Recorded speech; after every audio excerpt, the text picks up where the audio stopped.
तो मेरा जो टॉक है बेसिकली ये है कि doping in sports, अनरावलिंग the misconception. पहले डोपिंग क्या होता था, लोग सिर्फ ओलंपिक्स, एशियन गेम्स, ऊंचे ऊंचे लेवल पे डोपिंग टेस्ट होता था। तो नीचे लेवल पे क्या होता था, कोई भी कुछ भी खाता था, कुछ भी करते थे, किसी को पता नहीं चलता। यूथ गेम्स वगैरह में जब हुआ था, रूरल गेम्स में जब चेक किया तो इतने छोटे छोटे बच्चे 11, 12, 13 साल की पॉजिटिव आए। पिछले खेलो इंडिया में अगर आप लोग को होगा तो पता चलेगा कि उसमें कितने लोगों को 14-15 पॉजिटिव हुआ। तो विच इज रियली रियली दुख की बात है, क्योंकि उसमें सजा होती है और सजा के साथ बदनामी होती है, ये दोनों चीजें हैं। तो श्रीनिवास साहब ने मेरे बारे में बता ही दिया है, तो इसीलिए मैं अपना इंट्रोडक्शन अभी नहीं करूंगा। बट जो हमारा डेफिनेशन है, हमारा जो डेफिनेशन है एंटी डोपिंग का, सबसे पहले डोप बोलते ही लोग बोलते चीटिंग, कि उसने चीटिंग की है। बट ऐसा नहीं है। इंडिया में मैक्सिमम जो मैंने देखा है, मेरी एक्सपीरियंस से देखा है, even all over the world, but generally India में वो इसलिए होता है कि हम लोग को ज्ञान कम है, हमारा एडुकेशन कम है। तो हम लोग को ज्यादातर, मैं समझता हूँ मैक्सिमम इनएडवर्टेंट होता है, गलती से होता है। और देखा किसी ने डोले बना के रखा है, जिम चला गया, जिम जाते ही कोई भी ट्रेनर है, उसको पता है नहीं, नॉर्मल आदमी के लिए करता है। आप जो एक इंजेक्शन लगा लो जी, वो स्टेरॉइड का इंजेक्शन लगा देते हैं, जिसका कुछ ना बेनिफिट होना है ना कुछ नुकसान जरूर होगा। और छोटा बच्चा खिलाड़ी जिनको ज्ञान नहीं है, वो ले लेता है और उसकी टेस्टिंग हो जाती है और पॉजिटिव हो जाता है। सर्दी जुकाम हो गया, उसको पता नहीं, सर्दी जुकाम की दवा ले ली, उसकी सजा हो गई। कोई वाकई में उसकी बीमारी हो रही है, उसमें भी दवा खा ली, उसकी सजा हो गई। तो I feel I will come across अभी कि क्यों डोपिंग करते हैं। बट एज ऑफ नाउ हम लोग को ये है कि डोपिंग का मतलब चीटिंग है। तो अभी भी आप लोगों ने सुना होगा कि जब डोप में जब पकड़ा जाता है तो एक इंसान को नहीं, फेडरेशन भी नहीं, पूरी की पूरी कंट्री बैन हो गई। आप लोग को पता है कि रशिया अलाउड नहीं थे ओलंपिक्स में पार्टिसिपेट करने के लिए। रशियन सिर्फ वो वाला पार्टिसिपेट कर पा रहे थे पिछले में भी, जो लोग एक्चुअली रशिया से बाहर रहते थे, बाहर अमेरिका में, स्वीडन में, यूरोपियन कंट्रीज में प्रैक्टिस करते, ट्रेन करते, वहां का सिटीजनशिप भी है उनके पास। तो वो रशिया को रिप्रेजेंट किया, ओलंपिक फ्लैग के नीचे रिप्रेजेंट किया। रशिया कंट्री को बैन कर दिया। इंडिया के खुद हमारे 2-3, मैं नाम लेना नहीं चाहूंगा, लेकिन हमारा 2-3 स्पोर्ट्स फेडरेशन भी बैन हुआ है। सिर्फ इंडिविजुअल नहीं बैन होता है। तो पहले ये होता था सिर्फ खिलाड़ी बैन होता था। अभी अगर कोच भी उसमें पाया गया कि थोड़ी सी सहमति है, फिजियो है, डॉक्टर है, तो सजा सबको होगी। बट अल्टीमेट लायबिलिटी खिलाड़ी की होती है। तो अभी जैसे जैसे मैं आने वाला स्लाइड्स पे मैं आपको एक्सप्लेन करते जाऊंगा। तो उससे पहले मैं ये आप लोग से ये शेयर करना चाहता हूँ, हम लोग स्पोर्ट्स क्यों खेलते हैं, स्पेशली ओलंपिक स्पोर्ट्स, कोई भी स्पोर्ट्स खेलते हैं।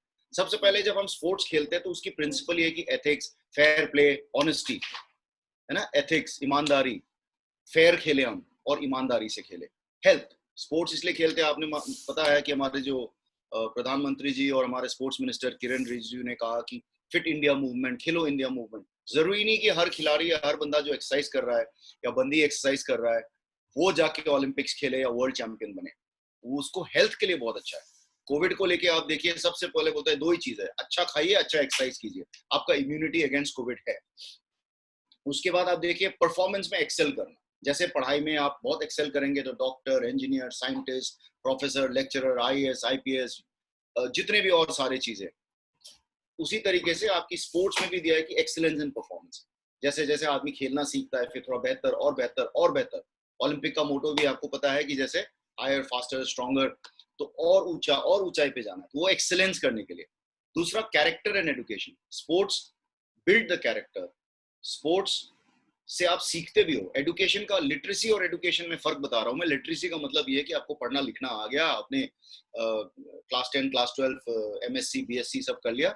एडुकेशन का मतलब है आप सीखते क्या हो उससे, और आप ऑलराउंड एडुकेशन होता है कि आप इंसान अच्छा बनते हो, कंट्री का एक अच्छा सिटीजन बनते हो। ये नहीं कि सिर्फ ग्राउंड में गया, खेला, मेडल आया, लेकिन ना बात करने की तमीज है, ना बैठने की तमीज है, ना लेडीज को रिस्पेक्ट करने की तमीज है, ना बड़ों को, बुजुर्ग को इज्जत करें। क्योंकि मैं एक चैंपियन हूं तो मेरी दादागिरी अलग से चलेगी, कोई बड़ा बुजुर्ग आ रहा है। आजकल की खिलाड़ी में मैं देख रहा हूँ, मेरे खुद उसमें है कि एक स्टेट में मेडल आता है और वो आता है बैठा हुआ चौड़ा होकर मेरे सोफा पे ऑफिस में, उसके बगल में एक अर्जुना अवार्डी एक पद्मश्री स्पोर्ट्स का खड़ा है, उसको उठ के कुर्सी नहीं देता है। क्यों? क्योंकि उसने लिटरेसी तो पा ली, उसने एजुकेशन और कैरेक्टर नहीं बिल्ड किया। तो स्पोर्ट्स इसलिए खेलते हैं। फिर दूसरा फन एंड जॉय, हम एंजॉय करते हैं। बड़े बड़े स्पोर्ट्समैन देखते हो रिटायर क्यों करते हैं? जब उसको मजा आना बंद हो जाता है। और टीम वर्क, जैसे टीम गेम में, और आजकल इवन इंडिविजुअल स्पोर्ट में भी आप देखिए टीम वर्क होता है। ये सोचो कि मैं अकेला सुबह उठ गया, मैं प्रैक्टिस करूंगा। पिक्चरों में दिखाते हैं शाहरुख खान रात भर फुटबॉल को किक मार रहा है, फुटबॉल को रात भर किक मार रहा है, हाँ, और सुबह आके उसने गोल कर लिया। अरे रात भर प्रैक्टिस करेंगे, सोया नहीं, सुबह खेलेंगे कैसे? वो तो पिक्चरों में होता है। हर काम के लिए टीम वर्क चाहिए होता है, चाहे आप इंडिविजुअल प्लेयर हो, चाहे आप टीम वर्क हो। तो आप सीखते हो कि टीम में काम कैसे करना है, वो जाके आगे जिंदगी में आपके काम आता है। अकेला कोई आदमी या इंसान, कोई भी डिपार्टमेंट उठा लो आप, चाहे स्पोर्ट्स, चाहे लिटरेसी, चाहे इंजीनियरिंग, वो आप ये कहो कि मैकेनिक के पास अकेले वो बना लेगा आपकी गाड़ी, सबको होता है, सबको एज ए टीम काम करना होता है। उसी तरीके से आप सीखते हो डेडिकेशन, कमिटमेंट, डिसिप्लिन। और दूसरा है respect for rules and laws. आपको पता है कि अगर छोटे मोटे में तो चल जाते हैं, हम लोग जब स्कूल में फुटबॉल खेलते थे, रेफरी ने ज्यादा बोलता तो उसको पीट देते थे हम लोग। आज की डेट में रेफरी पे हाथ लगा के देखो, अरे घूरने पे सजा हो जाती है, हाथ तो लगाने दूर की बात। तो respect for rules and laws, चाहे आप कितना बड़ा प्लेयर हो, आपको या छोटा प्लेयर हो, आपको कानून रूल है, आपको रिस्पेक्ट करना पड़ेगा, तो सजा उसकी भी है। उसी तरीके से एंटी डोपिंग में भी एंटी डोपिंग की रूल्स है, क्या आप ले सकते हो, क्या आप नहीं ले सकते। जैसे प्रोटीन, आपको स्टेरॉइड्स नहीं ले सकते, लेकिन आप दूध ले सकते हो। नेचुरल कुछ कुछ चीजें जो आपकी स्टेरॉइड बॉडी के अंदर बिल्ड होता है, स्टेरॉइड्स नहीं कहेंगे हम इसको, टेस्टोस्टेरोन, या जो आपकी नेचुरल जो होती है, वो बिल्ड करने के लिए अलग अलग आपके खाने के पदार्थ में है, आगे मैं बताऊंगा। अब फिर दूसरा respect for self and other participants, खुद की इज्जत और दूसरों की इज्जत। और तीसरा करेज, स्पोर्ट्स में जो बोलता है ना, करेज, दम, भरोसा खुद पे, वो सिखाते हैं।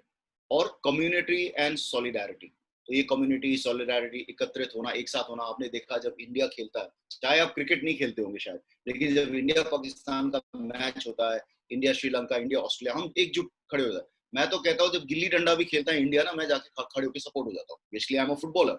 बट अगर इंडिया गिल्ली डंडा भी खेलेगा ना किसी कंट्री के साथ, हम वहां खड़े होकर उसको चीयर करेंगे। तो ये है कम्युनिटी एंड सॉलिडारिटी। तो आप देखिए, हम स्पोर्ट्स इसलिए खेलते हैं। तो आप देखिए, हम एंटी डोपिंग या डोपिंग में हम कोई गलत काम करेंगे, हम चीटिंग करने की कोशिश करेंगे, तो जितने भी हमारा स्पोर्ट्स खेलने का जो बेसिक मुद्दा है, बेसिक प्रिंसिपल्स है, वो सारा रद्द हो जाती है। अब हम बात करते हैं कि मेरे जो एक्सपीरियंस है, बचपन से स्पोर्ट्स खेल रहे हैं, समझ लो 40 साल। और अभी जो 10 ईयर्स से मैं स्पोर्ट्स मेडिसिन कर रहा हूँ, एंटी डोपिंग में हम इन्वॉल्व है। इनफैक्ट 10 साल से ज्यादा हो गया, 13 साल in sports, but anti doping properly 2008-9 से हम अच्छी तरह से कर रहे हैं। सो 12 साल की एक्सपीरियंस में ये है कि एथलीट्स ड्रग्स क्यों लेते हैं। सबसे पहले कि उनको इग्नोरेंस है, मतलब जानकारी नहीं है। इसलिए आज साई, आपके सेंटर, नाडा खूब एजुकेशन प्रोग्राम कर रहे हैं। और ये कोविड-19 के टाइम में जूम मीटिंग्स काफी हो रही, तो उसका भी ये है कि आप जानकारी लीजिए। इसे जैसे मैंने कहा, आप ध्यान से सुनिएगा, आपको लिखने की कोई जरूरत नहीं है। ये सारे जो भी है जरूरत होगी, हम आपके कोचेस या आपके सर के साथ, श्रीनिवास सर के साथ, मैम के साथ, डॉक्टर आशय के साथ हम शेयर कर लेंगे। जो इंपॉर्टेंट पॉइंट्स आप लोग जरूर लीजिए। मैं इनफैक्ट व्हाट्सएप में भी शेयर कर लूंगा, एंटी डोपिंग रूल वायलेशन जो है वो आप लोग के ग्रुप में अगर होगा वो शेयर कर लेंगे, उसको आप पढ़ लीजिएगा। आप बस सुनिए अच्छे से और समझने की कोशिश करो, ठीक है? पढ़ाई नहीं हो रहा है, आपकी ब्रेन पे स्ट्रेस मत देना। दूसरा, believe that others are taking drugs. मेरे खिलाड़ी बोलते हैं, देखो सर वो इंजेक्शन ले रहा है, वो खा रहा है, इसीलिए वो मात दे रहा है मुझे। अरे मैं बोल रहा है बेवकूफ यार, तू स्ट्रेंथ ट्रेनिंग कर, स्ट्रेंथ बढ़ेगा। और ड्रग लेने से नहीं स्ट्रेंथ बढ़ता है। दूसरा, टेक्निक का क्या करो, कोई ड्रग थोड़ी है टेक्निक इंप्रूव करने के लिए। टेक्निक हो गया, स्ट्रैटेजी हो गई। कबड्डी में आपने कैच करना है, वो क्या ड्रग लेने से कैच करोगे आप? लेकिन वो विश्वास है कि सर वो तो इंजेक्शन लेके ही मात दे रहा है मुझे। तो ये चीजें देखना, ठीक है? तो वो भरोसा कि अगला भी ले रहा है तो मुझे भी लेना चाहिए। विनिंग एट एनी कॉस्ट, कि जीतना है किसी कीमत पे भी। दूसरा, फेम एंड फॉर्च्यून, जीतना किसको पसंद नहीं है। और आप लोग को पता है कि जैसे आज की डेट में भी जब आप कोई एक ओलंपिक मेडल तो छोड़ो, वर्ल्ड चैंपियनशिप जीतते, एक एशियन चैंपियनशिप जीतते, उसमें पैसा काफी मिलता है, फेम मिलता है, इज्जत, दौलत, शौहरत जो बोलते हैं ना, मेरे पास इज्जत है, दौलत है, शौहरत है। आप बोल सकते हैं मेरे पास ईमानदारी है। फेम एंड फॉर्च्यून इसके चक्कर में होता है। And to cope with stress and injuries, ये एक थोड़ा कॉमन है कि cope with stress and injuries. Injury हो गया, स्ट्रेस हो गया, ठीक नहीं हो रहा है, किसी ने बोल दिया भाई ये ले लो, वो ले लो, ये सप्लीमेंट खा लो, तो उस वजह से होता है। बट सबसे इंपॉर्टेंट आप देखिए कि इग्नोरेंस है। हम दवाई के बारे में, ड्रग्स के बारे में, सप्लीमेंट्स के बारे में हमें जानकारी नहीं है, उसी वजह से। दूसरा, pressure from family, coaches and media. Family ये नहीं कहता है कि तुम ड्रग लो, कोच ये नहीं बोलता, बट मीडिया उसको लगता है कि जैसे ऊपर हमने कहा कि अगला खिलाड़ी भी ले रहा है, वो भी ले रहा है, तो मैं भी लूंगा, तो प्रेशर है कि जीतने की प्रेशर है। खासतौर से एक बार आप जीत गए, चैंपियन हो गए, तो प्रेशर ज्यादा होता है। मैं समझता हूँ कि नंबर 1 बनने में डिफिकल्ट नहीं है, नंबर 1 के रास्ते आसान है। जब नंबर 1 पे रहना, पहले 4-5 साल जब मैं जीता था, सब मुझे सपोर्ट करते थे, ग्राउंड के बाहर सब मुझे पसंद करते हैं क्योंकि मैं बहुत फेयर खेलता हूं। लेकिन जब ग्राउंड में आता है, हर बंदा, मैं आम भाषा यूज कर रहा हूं आपको, हर खिलाड़ी हराने का नहीं सोचता है, डॉक्टर केन को ठोकना है। ग्राउंड के अंदर ठोकना है मतलब हराना है। सब लोग मेरे को टारगेट करके रखा, कोई दुश्मनी नहीं है पर्सनल, लेकिन प्रेशर होता है कि अगर मैं हार गया, मैं उससे हार गया, उससे हार गया, तो प्रेशर हैंडल करना, उसके लिए आपके पास साइकोलॉजिस्ट है, आपके स्पोर्ट्स फिजियो, आपके कोच है, आपकी मेंटल ट्रेनर है, वो प्रेशर आपको हैंडल करना है, बल्कि नहीं कि दवा खा के उससे आपका प्रेशर नहीं हैंडल होता है। मेडिटेशन हो गया, योगा हो गया, मेंटल ट्रेनिंग हो गया, फिर उसके बाद टेक्निक, स्ट्रेंथ आप सब करोगे तो मेंटल टफनेस बिल्ड करना है। तो प्रेशर इनफैक्ट 1 में रहने के बाद होता है। तो हर बंदा ग्राउंड के बाहर, वो मेरा दोस्त है, ग्राउंड के अंदर तो बॉस उसने सोचा है कि इसको हराना है, तो प्रेशर होता है। तो प्रेशर की वजह से भी लोग कई बार ले लेते हैं। तो दवा जब जरूरत होती है, जो बहुत जरूरी है सेहत के लिए, वो आप ले सकते हैं, वो डॉक्टर आपको क्लियर करेंगे वो कौन सा ले सकते हैं, कौन सा नहीं ले सकते बीमारी के लिए। तो आज का जो डिस्कशन है, ये हम लोग कहेंगे बेसिकली रोल्स एंड रिस्पॉन्सिबिलिटीज आपकी, एडीआरवी, स्ट्रिक्ट लायबिलिटी, वेयर अबाउट्स, टीयूई वगैरह वगैरह। आई एक्सक्यूज फॉर दिस कबड्डी, ये मेरे से कट नहीं हुआ है। आप स्लाइड्स को देखिएगा। संजीवनी फ्लंग डोप टेस्ट बैंड खेलो इंडिया। अभी कल परसों भी आपने देखा होगा खेलो इंडिया की, अभी काफी दिन बाद, जैसे मैम ने कहा था कि 4 साल तक, क्या 5 साल तक, 6-8 साल के बाद भी टेस्ट करते हैं। मैम ने कहा ओलंपियन की, ओलंपिक मेडल तक लोगों के, एशियन मेडल्स तक लोगों की वापस ली गई है अभी 4 साल के बाद भी, 5 साल के बाद भी। आप लोगों ने उसेन बोल्ट का वो सुना होगा, उसेन बोल्ट का एक मेडल कम हो गया, उसमें डोप में नहीं आया, उसकी रिले टीम में उसका एक रनर उसका था, वो पॉजिटिव आ गए थे उस वाले से पहले में, तो उसमें क्या हो गया, पूरी टीम की मेडल चली गई। तो उसमें उसेन बोल्ट का एक गोल्ड मेडल अब कम हो गया, तो जो सेकंड आया था उनको फर्स्ट बाय डिफॉल्ट कर दिया। अभी इंडिया को भी आपको पता है, वो ब्रॉन्ज था तो किसी ने आगे पॉजिटिव हो गया, तो इंडिया आप सिल्वर पे चले गए। तो ऐसे होता है। तो आपको ये मत सोचना कि आज मैं बच गया, आपका सैंपल रखते हैं वो, और वो आगे टेस्ट करते हैं, और डाउट होते तो आपको टेस्ट भी करते रहेंगे। पहले पहले जैसे हमने कहा था, सिर्फ ओलंपिक और इंटरनेशनल इवेंट्स पे होता था। अभी सिंपल एक फंडा है, you can be tested any time, any place, anywhere. अभी भी हम यहाँ क्लास ले रहे होंगे, अगर टाइम दिया तो वहाँ नाडा वाला कोई आके, अगर उन्होंने डिसाइड किया कि आप में से कोई है, वो पिक करके आपको टेस्ट कर सकते हैं। तो ये थोड़ा सा आप लोग को ध्यान देना पड़ेगा। ओके, तो हमने ऑलरेडी आपको बता दिया कि डोपिंग क्या है। तो बहुत ज्यादा होता है कि फैक्ट हो गया, और फेक हो गया, बहुत गलत न्यूज भी देते हैं। तो आपको पता होना चाहिए कि दवाई भी फेक क्या होती है, क्या सही है, क्या गलत है। हमारा आज हम लोग का मुद्दा ही यही है कि आपको थोड़ा सा सही सही आपको गाइडलाइंस दे। तो सिंपल से मैं बहुत इस डिटेल पे नहीं जाऊंगा, लेकिन डोपिंग का क्या होता है, एक डेफिनेशन है, यूजिंग अ सब्सटेंस और method which is potentially harmful to an athlete's health and और केपेबल ऑफ एनहांसिंग परफॉर्मेंस। लेकिन आप देखिए, एनहांसिंग परफॉर्मेंस पीछे है सबसे पहले, which is potentially harmful to an athlete's health. Maximum आपके जो लोग लेते हैं ऑल बहुत स्पोर्ट्स के लिए, वो कामयाब नहीं है आपका परफॉर्मेंस एनहांस करने के लिए, लेकिन वो आपका नुकसान करता है। तो हम लोगों को लगता है कि क्योंकि टॉप लेवल स्पोर्ट्स पे हर आदमी सोचता है मेरे को 0.01% बेनिफिट हो रहा है, इतना सा फायदा हो रहा है भी, लोग लेने की सोचते हैं, लेकिन ये देख रहे हैं नुकसान कितना हो सकता है। बाकी लोगों का मैं सिर्फ इतना बता दूं, वाडा का फुल फॉर्म है वर्ल्ड एंटी डोपिंग एजेंसी। उसके बाद हमारा इंडिया में है नेशनल एंटी डोपिंग एजेंसी। अगर आप इंटरनेशनल खिलाड़ी हो तो आप नाडा वाडा दोनों के अंदर आता है, लेकिन जो हम लोग इंडिया के अंदर जो आप नीचे लेवल के प्लेयर्स हैं, अभी आप इंटरनेशनल ज्यादा नहीं खेल रहे, तो आपकी टेस्टिंग और ये सब डिसाइड करती है नाडा, नेशनल एंटी डोपिंग एजेंसी। वाडा जो है वो टेस्ट नहीं करती है, वाडा बिल्कुल टेस्ट नहीं करती है। वाडा क्या करती है, वो सारा जैसे ना हमारा पार्लियामेंट की तरह है, वो सारा कानून बनाता है, सारा रूल बनाता है, कौन कौन से रूल रेगुलेशन है, समझ गया, जैसे आपकी इंटरनेशनल स्पोर्ट्स फेडरेशन है, वो रूल रेगुलेशन बनाती है, तो उस तरीके से। और इंडिया में नाडा भी वाडा का ही रूल फॉलो करते हैं और फिर उसको इम्प्लीमेंट करते हैं। नाडा हमारा इंडिया का national anti Doping agency of India. तो आपसे जैसे इतना बस आपको बस बताने के लिए कि रूल कौन बनाते हैं, तो रूल बनाते हैं वर्ल्ड एंटी डोपिंग एजेंसी, ठीक है। और किसके लिए बनाते हैं? हम खिलाड़ियों के लिए। तो इसमें मैं बहुत डिटेल में नहीं जाऊंगा, बस इतना समझना, जब ये रूल बनाते हैं वाडा ने अकेले अकेले बैठकर नहीं डिसाइड करते। जैसे पार्लियामेंट में होता है ना, हर स्टेट से एक मंत्री जाता है हमारा, हर कॉन्स्टिट्यूएंसी से जाता है। तो कितने हमारे पार्लियामेंट है, 500 600 मंत्री जी है, वो लोग डिसाइड करते हैं। उसी तरीके से आप देखिए, अलग अलग गवर्नमेंट हो गया, आपकी आईओसी हो गया, इंटरनेशनल पैरालंपिक कमेटी हो गई, नेशनल ओलंपिक कमेटी हो गई, नेशनल पैरालंपिक कमेटी, आपकी national anti doping, regional anti doping, international federations and court of arbitration for sport, ये सारे लोग मीटिंग में बैठते हैं, डिस्कस करते हैं, डिसाइड करते हैं जब रूल बनी थी, और आगे भी रूल अमेंड होते रहता है। अभी तक हम लोग वाडा की 2015 की कोड से चल रहा है। अभी 2021 में अब कोड आने वाला है और 2020 को वो कोड रिलीज होगा। कोड लगभग बन गया है, उसको आप वो लोग कर रहे हैं, इन सब से मिलके पास करने वाले हैं। तो लगभग रूल्स भी ऑलमोस्ट सेम है, छोटी छोटी चेंजेस हुई है। तो आप देखिए वाडा का मिशन क्या है, उसी तरीके से साई का मिशन क्या है डोपिंग को लेके, नाडा का मिशन सेम है। The World Anti Doping Agency mission to lead a collaborative worldwide movement for doping free sport.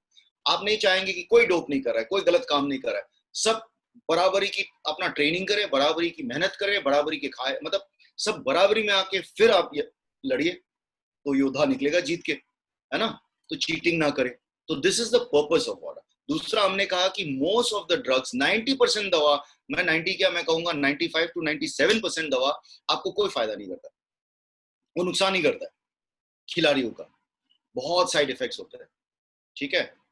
तो वाडा का विजन, जैसे फिर से हमने कहा कि जहां हम सारा खिलाड़ी खेल सकते हैं डोपिंग फ्री स्पोर्टिंग एनवायरनमेंट में। अब हम बात करते हैं खिलाड़ी का रोल, कोचेस का रोल, सपोर्ट स्टाफ का रोल डोपिंग कंट्रोल में क्या है। तो रोल हमारा सबसे पहले अंडरस्टैंड एंड कंप्लाई, हम लोग को समझना चाहिए और कंप्लाई करना चाहिए। और दूसरा, हम लोग को कोऑपरेट करना है कि जो टेस्टिंग प्रोग्राम के साथ, जैसे नाडा वहां आए हैं, बोल रहे भी आप सिलेक्टेड हुए हैं, आपकी टेस्ट होनी है, और आप बोलेगे नहीं मैं तो नहीं करता जी। पहले पहले करते भी थे, जो डोपिंग कंट्रोल ऑफिसर आते, चार बोलते भाई इसको पीट दो, जैसे पहले रेफरी को पीट देते थे। अब हाथ लगा के देखिए, आप डीसीओ को हाथ नहीं लगाने का, आप रूडली बात करो, और रिपोर्ट अगर उन्होंने रिपोर्ट कर दिया आपके खिलाफ सबूत के साथ, आपको सजा होगी, उस पर भी सजा होगी। आगे हम बताएंगे एडीआरवी क्या होता है।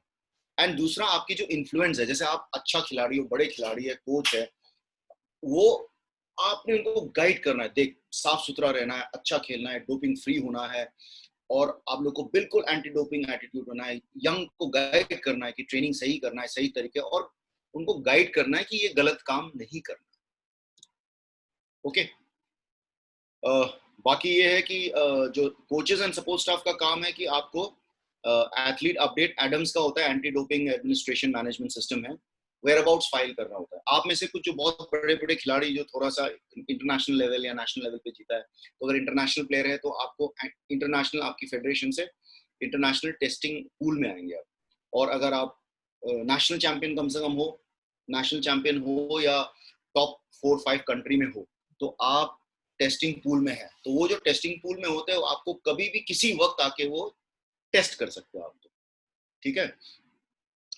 तो दूसरा, आपको चेक करना है, मेडिसिन खा रहे, सप्लीमेंट खा रहे, आपका डॉक्टर, आपका स्पोर्ट्स मेडिसिन स्पेशलिस्ट, आजकल तो साई में फिजियोज भी स्पोर्ट्स फिजियोज ही होते हैं, सबको जानकारी लगभग है। तो जिनको जानकारी नहीं है वो पूछे, और कोई भी दवा बगैर सलाह, क्योंकि बाहर का डॉक्टर्स को नहीं पता, तो कई दवाएं में जो नॉर्मल आप सर्दी खांसी जुकाम के लिए मैंने बताया, उसमें भी बैन सब्सटेंस है। आप लोगों ने पढ़ा होगा, अपर्णा पोपट हो गया, अभी बीच में कोई एक दो पृथ्वी शॉ का नाम सुना होगा आपने, इरफान पठान था, ये सर्दी खांसी जुकाम की दवा खा रहे थे, उनको भी डॉक्टर ने ही प्रिस्क्राइब किया, बट स्पोर्ट्स का डॉक्टर नहीं था, समझ गया। तो वो चेक नहीं किया, उनके स्पोर्ट्स फिजियो था, इनका मैच खत्म हो गया, स्पोर्ट्स फिजियो ने प्रिस्क्रिप्शन देखी, दवा चेक नहीं की, वो चला गया सब अपने अपने घर। तो उसने सोचा, जब फिजियो ने चेक किया, डॉक्टर को लिस्ट पकड़ा दिया था, लेकिन वो जो आपका नॉर्मल डॉक्टर, सिविलियन डॉक्टर है, उनको इसके बारे में ज्यादा ज्ञान नहीं, उनको तो मालूम सही भी लिखा उन्होंने, काउंटर में गया, आपको मालूम है जो दवा लिखते हैं वो दुकान में वो चेंज कर देते हैं उसी नाम के आसपास, वो बोलता है सर सॉल्ट तो ये, लेकिन हर दवा में जो हम लोग लिखते हैं, हम सारे रिसर्च करके फिर लिखते हैं। वो जो दुकानदार भी सोचता है मेरी तो दवा बिकनी है, वो नहीं बोलेगा ये नहीं है, बोलेगा सर इसकी जगह पे ये ले लो। जैसे आप जाते हो ना कुछ और आपने टाटा नमक खरीदना है, तो नमक तो दूसरा भी है, रिलायंस का नमक ले लो जी, नमक तो नमक है, बट दवा में ये भी होता है। तो सबने चेक किया, लेकिन मेडिसिन किसी ने चेक नहीं किया। और मेडिसिन में एक छोटी सी पदार्थ थी उसमें, जो शरीर के अंदर जाके वो बैंड सब्सटेंस बन जाता है, फिर वो सजा हो गई। दूसरा, आपको file a TUE for a prescribe medicine before athlete takes it. मतलब आपको प्रिस्क्राइब किया, वाकई में आपको जेन्युइन बीमारी है, जेन्युइन प्रॉब्लम है, जैसे दमे की है, कुछ बहुत सारी चीजें हैं, तो आपको टीयूई, टीयूई का मतलब थेरेपेटिक यूज एग्जेम्पशन, आगे हम बताएंगे, तो उसको फाइल करना होता है। अगर एक्सेप्ट होगा, अगर वो दवा आप खा रहे हैं वो दवा परफॉर्मेंस के लिए नहीं है, वो लिखेंगे, देंगे और परमिशन मिलेगी आपको। आप एडम्स के बारे में हम ज्यादा नहीं जाएंगे, क्योंकि आई थिंक इसमें खिलाड़ी को ज्यादा उस पर नहीं जाना चाहिए। I want to stick today to more to खिलाड़ी, पर इतना समझो कि एडम्स एक सिस्टम है, जो ऑनलाइन सिस्टम है, सब कुछ अवेलेबल है इसमें, कि सब लिंक्ड है। खिलाड़ी का नाम, उसकी स्पोर्ट, उसकी स्पोर्टिंग फेडरेशन के साथ, तो एक बार टेस्ट करते हैं ताकि वो चीटिंग वगैरह ना हो। एक बार टेस्ट कर लिया तो वो सैंपल नंबर, उस खिलाड़ी का नाम, सब कुछ आपकी वाडा के पास चली जाती है, नाडा के पास चली जाती है, आपके लैब के पास रहता है, आपकी इंटरनेशनल फेडरेशन के पास, इनके पास रहता है। ठीक है, तो इस एडम्स में क्या क्या कराते हैं, अब देखिए, आपको athletes where about online file करना होता है, आपको ये नहीं कागज पहले चिट्ठी भेजते रहता है, और टीयूई मैनेजमेंट करना है, आप टीयू अप्लाई करना है, टेस्टिंग, प्लानिंग, रिजल्ट्स मैनेजमेंट, ये इंटरनेशनल फेडरेशन करते हैं। इंडिया में फेडरेशन डिसाइड नहीं करती है, नाडा डिसाइड करती है। बाकी जितने भी all over the world generally international federation decide करती है उनके उसमें। और क्योंकि हर फेडरेशन के पास एक उनका खुद का इंटेग्रिटी, जैसे एथलेटिक्स का integrity unit and anti doping उनकी यूनिट होती है, जैसे किसको टेस्ट करना है, कैसे करना है। जैसे अभी जैसे कोई फेडरेशन जो है कोई इंटरनेशनल इवेंट करना चाहता है, तो अगर वो दुबई को करेगा तो ऑब्वियसली वो जैसे सुना होगा आप लोगों ने, क्रिकेट यूएई चला गया, तो उस तरीके से फीफा अगर इंडिया में कराती तो फीफा हमारा नाडा से रिक्वेस्ट करेंगे कि इनकी डोपिंग टेस्ट करना है इस टूर्नामेंट का। बट अगर आप इंडिया में ही है तो यूजली आपका नाडा करेंगे, और आप बाहर है तो आपकी इंटरनेशनल फेडरेशन डिसाइड करेगी। जैसे आप एथलेटिक्स में है तो एथलेटिक फेडरेशन की एथलेटिक्स इंटेग्रिटी यूनिट होती है, वो डिसाइड करता है किसको टेस्ट करना है, किसको नहीं करना है, प्लानिंग जो होती है। उसके बाद लैब टेस्ट रिजल्ट्स मॉड्यूल, जब आपकी लैब टेस्ट आती है तो जब तक आपका निकलता नहीं लैब टेस्ट, ये किसी को पता नहीं चलता, इसी के अंदर रहता है। तो जैसे हमने कहा, सिर्फ वाडा, नाडा, आपकी लैब और आपके इंटरनेशनल फेडरेशन, उनको पता रहता है बस। अब अब बहुत ध्यान से सुनिए, अब जो हम बात कर रहे हैं एंटी डोपिंग रूल वायलेशन, इस पूरा टॉक का ना मेन ये है, 10 एंटी डोपिंग रूल वायलेशन है। जैसे आपने सुना 10 कमांडमेंट, 10 रूल, ये रूल को घोट के गांठ बांध के याद कर लो, और मैं आपके श्रीनिवास सर या डॉक्टर आशय के साथ में शेयर कर लूंगा, व्हाट्सएप में मैंने बना के रखा हुआ है, ये फिर आप लोग शेयर करके पढ़ लेना, और हो सके तो बाद में आप लोग हिंदी कर सकते उसको कर लीजिएगा। हिंदी बोलना आसान है, लिखना थोड़ा मुश्किल है।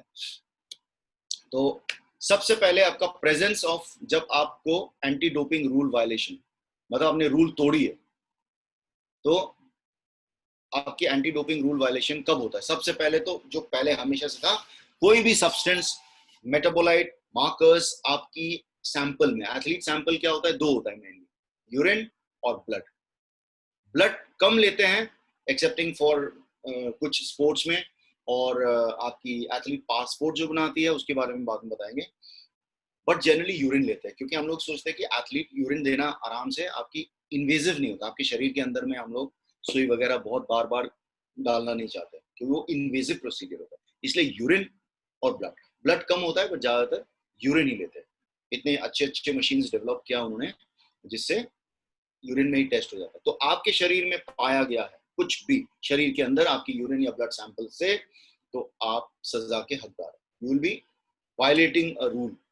Rule number 2, use or attempted use by an athlete of a prohibited substance or prohibited method. मतलब अभी आपको टेस्ट नहीं किया, लेकिन किसी ने देख लिया सबूत के साथ, या पता चला कि आप इस्तेमाल कर रहे हो एक प्रोहिबिटेड सब्सटेंस या प्रोहिबिटेड मेथड को, तरीका, तो आप उसके भी सजा के हकदार हो, आप रूल तोड़ोगे। अब आते हैं evading, refusing, failing to submit a sample collection. Evading का मतलब ये है कि पता चला नाडा के जो टीम आई हुई है, एंटी डोपिंग टीम आई हुई है, और आपने भागने की कोशिश की टूर्नामेंट से, जैसे मेडल आया और भाग गया, तो वो लोग तो आपको इन्वेस्टिगेट करके पता करेंगे कि आपने इवेट किया कि नहीं किया, और आपने रिफ्यूज किया, या जाने के बाद भी आपने सबमिट नहीं की, आपने बोला मैं नहीं करता सर, तो उसमें भी आप एंटी डोपिंग रूल वायलेशन को उसको तोड़ोगे आप रूल को। वेयर अबाउट्स फेलियर्स, जैसे वेयर अबाउट्स का मतलब ये होता है कि आपको अपना जानकारी देना होता है, अगर आप इंटरनेशनल रजिस्टर्ड टेस्टिंग पूल में हो या नेशनल रजिस्टर्ड टेस्टिंग पूल में, आपको बताना होता है। आपको पता चलेगा कि मैं हूँ इस नेशनल टेस्टिंग पूल में, आपको बताया जाएगा। फिर आपको अपना वेयर अबाउट्स अपडेट करते रहना पड़ेगा कि मैं फलाना फलाना डेट को इतने बजे, दिन का 1 घंटे आपको देना पड़ता है, कभी कभी 2 घंटा, बट आपको पूरा बताना होता है। क्योंकि खिलाड़ी का, जैसे आमी साई आरसी में हूँ, तो साई आरसी में इस महीने पूरा हमारा ट्रेनिंग है, तो सुबह ट्रेनिंग ग्राउंड में, दिन इतने बजे लंच होता है, क्योंकि आप लोग की खुद की शेड्यूल पूरी बनी हुई, इतने में हॉस्टल में होता हूँ, इतना ही होता है। और 1 घंटा दिन का आपको बताना होता है कि इतने बजे पक्का मैं अवेलेबल हूँ इस जगह पे, ठीक है। उसको बोलते हैं वेयर अबाउट्स फाइलिंग। और अगर मान लो आपने फाइल किया था, बट अचानक से जैसे कोविड को लेके आप घर गए हुए थे, 2 दिन की छुट्टी से आपने 2 दिन लिखा था, उसके बाद आपने साई सेंटर वापस आना था, लेकिन आप घर में ही फंस गए, तो ये आपको फाइल करना पड़ेगा, मैं घर पे हूँ, मैं यहाँ नहीं हूँ, कहाँ, हॉस्टल में नहीं हूँ। तो वो चेंज करने के लिए वो एडम सिस्टम में, मैनेजमेंट में जाते हैं, वो हो जाता है। सो आप अपना वेयर अबाउट्स फाइल करना होता है। अगर आपने वेयर अबाउट्स फाइल करने में गलती की या फाइल नहीं की, तो वहां पे अगर टेस्ट करने आए और आप नहीं मिले अपनी जगह पे, तो 3 अटेम्प्ट पे, अभी भी रिसेंटली एक ओलंपिक मेडलिस्ट की मेडल छीनी गई है, जब उसने, वो बोला मैं मॉल में शॉपिंग करने चला गया था, तो मुझे फोन कर सकता था, घर के बगल में था मैं मॉल में, कहता उन्होंने बोला फोन अलाउ नहीं किया। एक ने बोला कि फोन का कॉल करने का सिस्टम नहीं, जब आपने 1 घंटे का समय दिया था वहां क्यों नहीं थे, तो उसकी मेडल वापस ली गई और उसको 2 साल की सजा हुई है। ओलंपिक मेडलिस्ट है, ये न्यूज में आते रहता है, अगर आप एंटी डोपिंग की करोगे तो सब आपको इंटरनेट में मिल जाएगा, आजकल सबके पास स्मार्टफोन है, तो सब चेक कर सकते हैं उसको, क्योंकि मैं इस पे डिस्कस करूंगा तो बहुत सारा चीजें छूट जाएगी। दूसरा होता है टैंपरिंग और attempted tampering of any part of doping control. पहले लोग टैंपरिंग करते रहे। टैंपरिंग का मतलब ये, अब वो बॉटल जहाँ पे आपने यूरिन अगर देते हैं, तो उसमें लोग कुछ डालने की कोशिश करते हैं, साबुन डालने की कोशिश करते हैं, पानी मिलाने की कोशिश करते हैं। मान लो वो बोल रहा है 90 ml चाहिए, और सोच रहा है यार 90 ml नहीं आ रही, मैं क्या करूँ, क्यों, मेरे को लेट हो रहा है, मेरे को पिक्चर देखना है, या मेरे को सोना है, मेरे को रेस्ट करना है। वो क्या करेगा, हो सकता है पानी मिलाने की कोशिश करो या कुछ गलत काम करने की कोशिश करोगे, तो उसमें भी सजा होगी। चाहे आपने कोई गलत पदार्थ नहीं खाया, लेकिन आपने कुछ गलत चीजें करने की कोशिश की, टैंपरिंग की कोशिश करने की, अगर वहां डीसीओ ने नोट कर लिया और उसने रिपोर्ट कर ली, तो आपको सजा होगी। अब possession of prohibited substance or prohibited method, तो पोजेशन आपने लिया नहीं, लेकिन आपके बैग, आपके कमरे में, आपने सुना होगा बीच में एनएसएनआईएस पटियाला में भी उन्होंने रेड मारा था, तो कुछ खिलाड़ियों के बैग्स में से कुछ 1-2 सप्लीमेंट्स, कोई ड्रग नहीं था, वो सप्लीमेंट, बट उन सप्लीमेंट में प्रोहिबिटेड सब्सटेंस थे, उन लोगों को रातों रात कैंप से निकाला गया। उसका अभी सजा क्या हुआ मुझे नहीं पता, बट कैंप से तो डेफिनेटली रातों रात निकाला गया है। तो आगे उसकी अभी प्रोसीडिंग होगी, क्या सजा देंगे डिपेंड करता है कमेटी पे। अब वो आप प्रूव करते रहो कि मेरे नहीं था, मेरे चाचा ने दिया था, उसको देने के लिए, मेरे उसको देना था, मैंने दोस्त के लिए लाया था, तो वो बहुत प्रॉब्लम है, वो ध्यान रखिएगा। आप किसी का सप्लीमेंट, किसी का सामान अपने पास रखना भी मत, आप कोई दवा भी मत रखना। कोई कहेगा भी ये वो मेरे चाचा ताऊ को देना है, अब पता चला आपके बैग में उसमें कोई स्टेरॉइड था, आप प्रूव करते रह जाओगे कि ये मेरा नहीं है। ट्रैफिकिंग और attempted trafficking in prohibited substance or prohibited method. Trafficking का मतलब जैसे आप स्मगलिंग कर रहे हो, समझ, आम भाषा में ना, ट्रैफिकिंग का मतलब स्मगलिंग होता है। आप अमिताभ बच्चन और उनके पुराना पुराना पिक्चर देखो कि आजकल तो अमीर होने के लिए लोग इंटरनेट में स्कैम करते हैं। पहले अमीर होने के लिए बोलता था कि भाई स्मगलिंग करो रातों रात, सोने की स्मगलिंग, फॉरेन गुड्स की स्मगलिंग, घड़ी की स्मगलिंग, वैसे स्मगलर, तो उसी तरीके से ट्रैफिकिंग। तो आप नहीं ले रहे हो, या आप कोई इसमें सपोर्ट स्टाफ भी हो सकता है, ये इस प्रोहिबिटेड सब्सटेंस और मेथड को मैं कहीं से कहीं लेके जा रहा है, मेरे गाड़ी मेरे बैग में पाया गया, तो उसको ट्रैफिकिंग बोलते हैं एयरपोर्ट में, तो उसमें भी आपको सजा हो सकती है। 8वां, administration or attempted administration to any athlete in competition of any prohibited method or prohibited substance, or administration or attempted administration to any athlete out of competition of any prohibited method or prohibited substance that is prohibited out of competition। तो ये simple कहने का मतलब ये है कि in competition हो या आउट ऑफ कंपटीशन, अगर किसी ने कुछ देने की कोशिश की, उसको एडमिनिस्ट्रेशन, या तो इंजेक्शन भी हो सकता है, या तो दवा भी हो सकता है, समझ गया, तो उसमें क्या होगा कि आपको सजा होगी। तो एडमिनिस्ट्रेशन का मतलब प्लेयर भी एडमिनिस्ट्रेट करता है दूसरे प्लेयर को, कोच सपोर्ट स्टाफ, मैं डॉक्टर। मान लो मेरे को लगता है मेरे खिलाड़ी बहुत इंजर्ड है, ये उसको खेलना पक्का है, मेरे को ऊपर से बहुत प्रेशर आ रहा है, भाई ये आप यही है, बहुत बार होता है, यही सर ओलंपिक में सेलेक्ट हुआ या यही नेशनल में सेलेक्ट हुआ, सर प्लीज कैसे भी करके इसका दर्द कम करो, कुछ करो। तो मान ले उसमें से मैंने स्टेरॉयड और ये कुछ ऐसे दवा मिला दी जो बैंड है उसके पेन कम करने के लिए या उसकी सोजिश कम करने के लिए, लेकिन वो बैंड है, मैं गैर कानूनी था उसमें। उसमें प्लेयर का सजा कितना होगा वो अलग डिसाइड होगी जब उसकी कोर्ट होगी, लेकिन मेरी जरूर सजा होगी, डॉक्टर की भी सजा होगी, समझ गया, क्योंकि मुझे पता है कि ये प्रोहिबिटेड है, उसके बावजूद मैं लगा रहा हूँ। तो एडमिनिस्ट्रेशन। कॉम्प्लिसिटी, कॉम्प्लिसिटी के बाद मिले हुए, assisting, encouraging, adding, abetting, conspiring, covering up. तो मान लो मेरे को पता है कि ये जैसे मेरा खिलाड़ी है उसने खाया है कुछ गलत, तो कोच या सपोर्ट स्टाफ या मैं, तो जो डोपिंग टेस्ट के टाइम में मैं उसको आगे पीछे कर दूंगा, मैं दाया बाया कर दूंगा या मैं उसको सपोर्ट करूंगा, समझ गया, तो उसमें भी मेरे को सजा हो सकती है, या कोई भी अगल बगल के खिलाड़ी। एक मैं इंटरेस्टिंग बात बताता हूँ आपको। कभी कभी आपने देखा होगा ट्विन्स होते हैं पिक्चरों में जैसा होता है, वाकई में एक, मैं प्लेयर्स का नाम नहीं लूंगा, तो और मैं ये भी कह रहा हूँ जानकारी नहीं होने की वजह से, कोई लोकल नेशनल टूर्नामेंट था, तो दोनों बॉक्सर है, एक थोड़ा सा ऊपर वेट में खेलता है, एक थोड़ा नीचे वेट में खेलता है, दोनों बॉक्सर है, दोनों की शक्ल सेम, हूबहू, टैटू वैटू सब, ओ भाई है दोनों, बिल्कुल सेम लगता है, थोड़ा सा एक ऊपर वेट एक नीचे वेट में, 4 किलो में कितना फर्क पड़ता है, थोड़ा मसल बढ़ा तो 4 किलो हो जाता है, उस डिफरेंट वेट में खेल रहे थे। तो वो तो पहले राउंड दूसरे राउंड में हार गया था, अब उसका भाई को आया गोल्ड, लेकिन उसको लग गई थी थोड़ी सी चोट, तो अब वो डोपिंग कंट्रोल ऑफिसर को पता नहीं।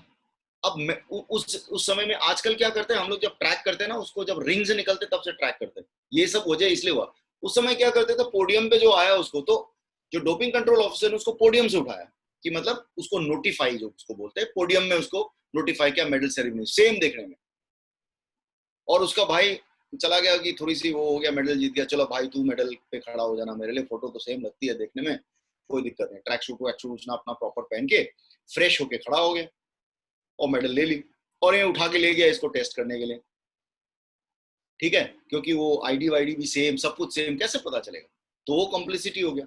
अब उसने भी बताना चाहिए था उसको, उसने भी सोचा ठीक है मैंने तो कुछ लिया नहीं, तो क्या है, भाई का है, मेरा है, खाना घर का, सब काम करते हैं, ब्लड भी सेम है, आएगा तो वो है, तो वो उसको भी कॉम्प्लिसिटी में माना जाएगा। तो किसी और के लिए भी खड़ा मत हो जाना, इम्पर्सोनेशन में आता है, इसकी तो सजा डोपिंग का अलग होगा, इम्पर्सोनेशन की जेल अलग से होती है। तो ये भी है, असिस्टिंग, एनकरेजिंग, अपेडिंग, कोई मेडल में अगर आपको नोटिफाई करते हैं, आप कभी कभी होता है मेडल के लिए किसी और को हम खड़ा कर देते हैं कि इंजर्ड हो गया कुछ हो गया, तो उसमें clear cut doping control officer को बताना है, सर मैं सिर्फ मेडल के लिए खड़ा हूँ, मेरा प्लेयर वहां है, मेडिकल रूम में या वार्म अप रूम में या कूल डाउन रूम में या मतलब होटल में है या जहां रहते हैं, तो ये क्लियर कर देना, क्योंकि सजा इसमें दोनों को होगी, ठीक है। अब लास्ट में prohibited association, associated with a person such as coach, doctor, physiotherapist who has been found guilty of criminal or disciplinary offence equivalent to a doping violation. अगर किसी प्लेयर को, कोच, फिजियो, किसी को पहले से डोपिंग वायलेशन की सजा होगी उस पीरियड तक, 1 साल, 2 साल, 3 साल, 4 साल, उस समय तक अगर आप उनके साथ, देखो अगर मैं डॉक्टर हूं मान लो और कोई एक प्लेयर बैंड है, और लेकिन वो सिर्फ इलाज करने के लिए आया मेरे पास, एज अ डॉक्टर मैं उसको देख रहा हूँ, इलाज करके मैं चला गया, लेकिन उससे मैं दोस्ती कर रहा हूँ, उसके साथ मैं घूम रहा हूँ, उसको सपोर्ट कर रहा हूँ, तो उसमें क्या होगा, मुझे भी सजा होगा।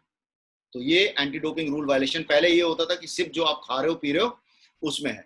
मैं फिर से आपको ये आपको व्हाट्सएप में हम शेयर कर लेंगे, I hope Srinivas and this thing in आजकल सबके ग्रुप बनते हैं, उसमें जरूर पढ़ेंगे, और मैं समझता हूँ इस पूरा टॉक का अगर आप कुछ आगे पीछे कुछ भी ना करें, ये चीजें याद रखें आप, ठीक है। अभी हम बात करते हैं, बोलते हैं कि दवा कौन सा, मेडिसिन कौन सा, मेथड्स कौन सा प्रोहिबिटेड है। तो ये प्रोहिबिटेड लिस्ट बनता है, हर साल बनता है, ये आपको सामने एक फ्रंट शीट है उसका, और सब नेट पे अवेलेबल है, और आपको शायद साई सेंटर से भी आप यू कैन शेयर इट, जरूरत होगी तो I can also share it. ये आपकी वाडा की वेबसाइट में आप जाएंगे, नाडा की वेबसाइट में जाएंगे, नाडा की भी लिस्ट सेम है, कोई चेंज नहीं है। वाडा की लिस्ट में जाएंगे तो वर्ल्ड एंटी डोपिंग में आप नेट पे जाइए, ये लिस्ट पकड़िए, हर खिलाड़ी के पास एक ये 2-3 प्रिंट आउट होनी चाहिए, या फोन पे होना चाहिए जिसका फोन हो। जब भी किसी डॉक्टर के पास जाते हैं उसको जरूर ये बताना है कि सर ये मेरा प्रोहिबिटेड लिस्ट है। अगर उनके पास स्पोर्ट्स मेडिसिन स्पेशलिस्ट या स्पोर्ट्स फिजियो साथ में नहीं है तो, या कोच भी साथ में नहीं है तो कम से कम ये उस डॉक्टर को लिस्ट दिखा दे। और आजकल सब नेट से पॉसिबल हो गया। अगर मैं मान लो दिल्ली में बैठा है, आप मुंबई में बैठा है, आप पूछना चाहते हो तो स्क्रीनशॉट लीजिए, फोटो खींचिए, भेजिए, सर ये मैं दवा ले सकता ही नहीं, मैं आपको बताऊंगा कि भाई इसकी सारा आगे पीछे कॉन्स्टिट्यूंस मैं भी थोड़ा ढूंढ लूंगा, आपका स्पोर्ट्स फिजियो ढूंढ के आपको बता देंगे हाँ ये ले सकता है ये नहीं ले सकता। ठीक है। अब ये देखो जो लिस्ट बनाते हैं, तो आप लोग को इसलिए मैं बताऊं, थोड़ा क्लियर कर दूं कि ऐसे कोई अपने मनमानी करके लिस्ट नहीं बनाते। जब ये लिस्ट बनाते हैं, आप देखिए कमिटी बनाती है, जैसे वहां पे एक रूल बनाते हैं, लिस्ट बनाते हैं, इसमें स्पोर्ट्स के डॉक्टर होते हैं, टॉक्सिकोलॉजिस्ट मतलब फार्माकोलॉजिस्ट होते हैं, फिजियोलॉजिस्ट होते हैं, फॉरेंसिक एक्सपर्ट होते हैं, फार्मासिस्ट होते हैं, फार्माकोलॉजिस्ट, ये तो कुछ एक एक्सपर्ट लोग हैं, साइंटिस्ट लोग हैं, जो बैठ के डिसाइड करते हैं कि ये चीजें इस साल लिस्ट में आनी चाहिए। और इस साल में अगर लिस्ट में नहीं है, अगर ये लिस्ट आएगा अचानक से, तो आप लोग को बताया जाता है कि इस साल ये लिस्ट में आने वाली है, और सितंबर के महीने में इनका लिस्ट निकल जाता है, सितंबर 31 को। तो आपके पास अक्टूबर नवंबर दिसंबर का टाइम मिलता है कि 3 महीने अगर मैं ये दवा खा रहा हूँ, इसके लिए मुझे अभी दवा खा रहा हूँ, पिछले साल तक अलाउड था, अगले साल अलाउड नहीं होगा, तो 3 महीने का समय है मेरे पास, या तो इस दवा को मैं चेंज करूं, डॉक्टर्स के पास डिस्कस करूं, या हम जाके TUE के लिए अप्लाई करें, थेरेप्यूटिक यूज एग्जेम्पशन। ठीक है। अब इस लिस्ट में आने का क्राइटेरिया क्या होता है? सबसे पहले होता है जो सब्सटेंस या मेथड होता है कि क्राइटेरिया 1 कि एनहांस करता है कि नहीं परफॉर्मेंस को गलत तरीके से। ठीक है।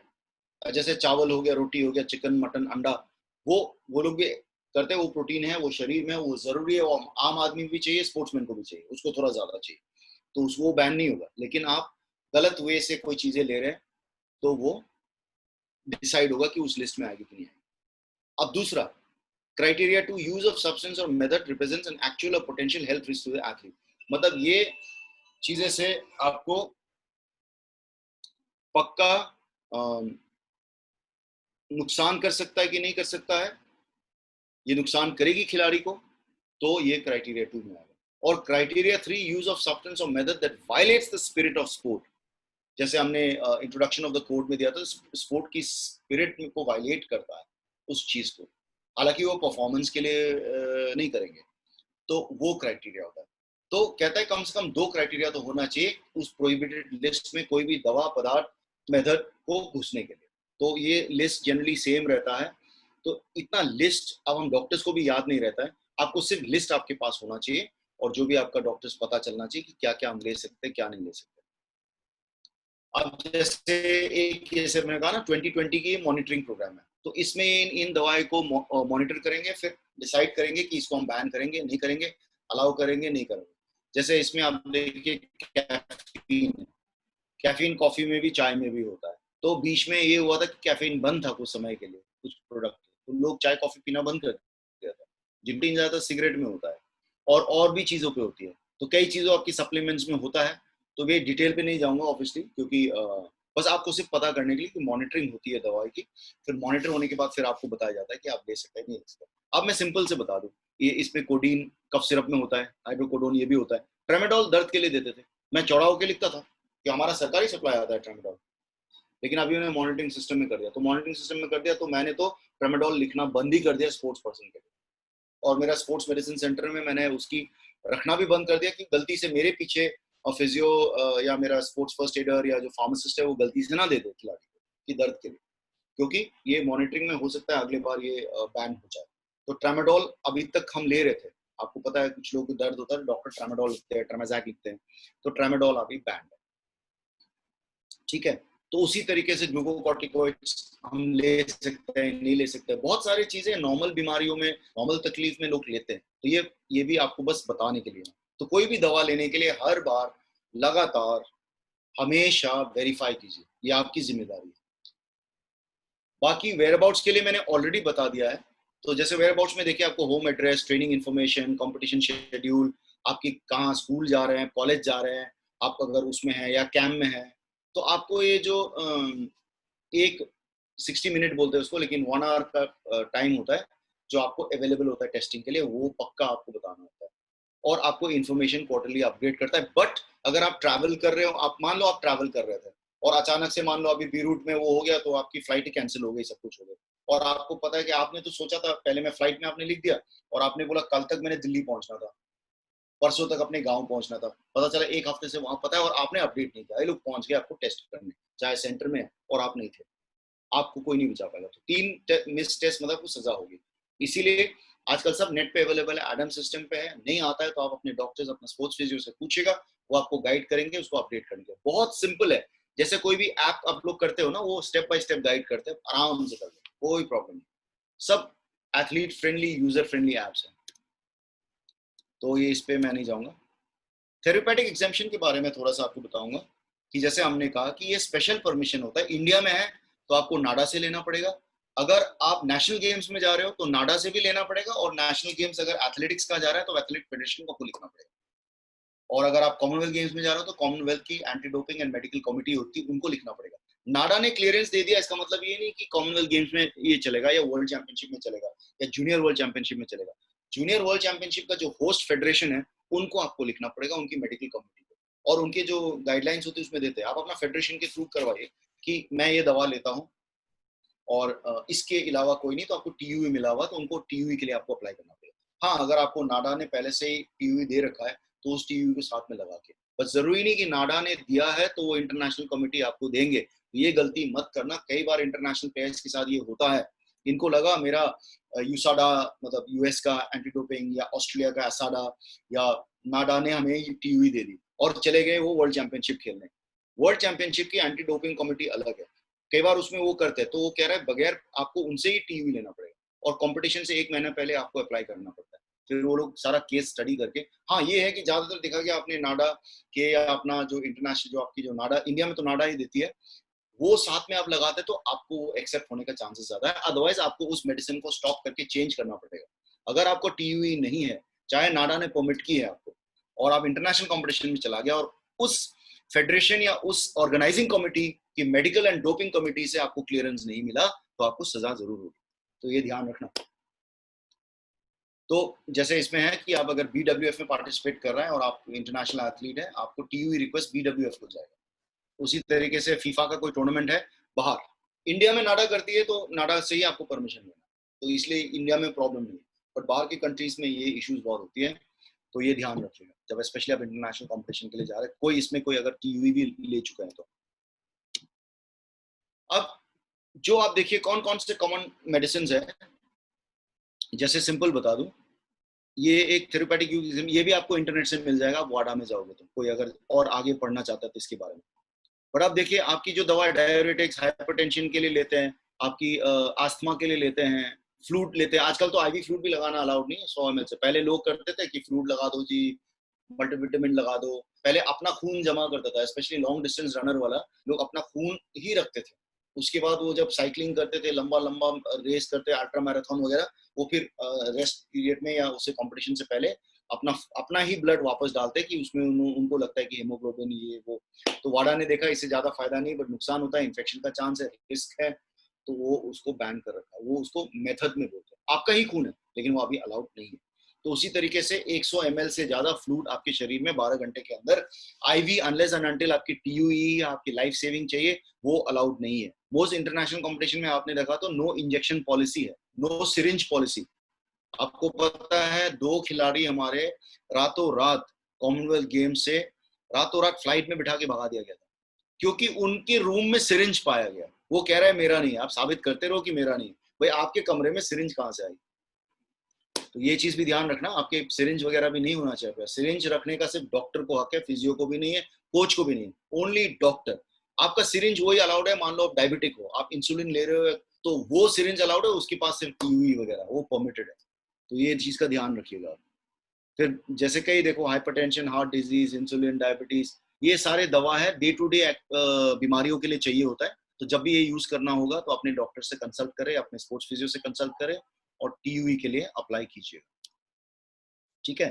तो इस पे हम नहीं जाएंगे ज्यादा। और डॉक्टर ने भी लिखा फिर टीयूई प्रोसेस, जैसे नाडा में भी पूरी की पूरी मैं आपको बता रहा हूँ, नाडा की एक जैसे प्रोसेस होता है, तो उस टीयूई प्रोसेस में टॉप लेवल की प्रोफेसर, लेक्चरर, साइंटिस्ट, फिर स्पोर्ट्स पर्सन वो टीयू कमेटी में बैठते हैं। तो वो डिसाइड करते हैं, आपको बुला के वो चेकअप भी करे, बोलेगा मेरे को दमे की या मेरे को पफ चाहिए, वो आपको बुला के आपकी टेस्ट भी करेंगे।